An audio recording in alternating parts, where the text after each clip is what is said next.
Here's a back to school roadmap to help you get to know your students a little bit better.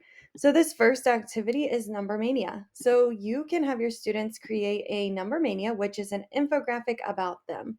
So, here is an example where students will come in, they will create different facts, maybe 5 to 6 about them, and then they'll drag over these icons, or they can use their own icons from Google to create their Number Mania all about them. The next activity, you might have a scavenger hunt where students have to find the procedures for your class or for the school year. Another thing is you might have students complete surveys. So, two of my favorite is the Forced Choice Survey, and then another one is this True Colors Survey by Can We Talk EDU.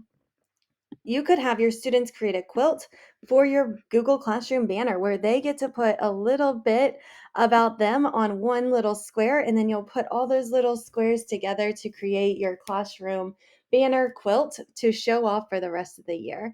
So you can kind of see all of these different resources for more examples of how this might look in your own classroom or how you might get students to work together to create your quilt. Then you might have a classroom economy. So you might have your students explore maybe different expectations that you want them to follow or to explore when it comes to that classroom economy. And then they need to find a classroom job and apply for it. So students can go in, explore those expectations, and then they'll find that classroom job and apply for whatever job might interest them.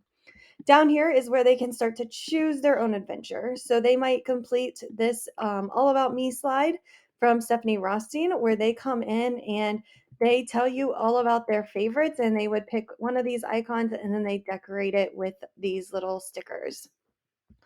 Or students might go to Canva and they might create an All About Me Canva that includes maybe their name, their favorites, might explain some of their goals or dreams. You can kind of decide what you want students to share. Or students can write a story about them and they can kind of explain to you a little bit more about them in a story. So have fun. Feel free to switch in and out any of these activities for something that you already have.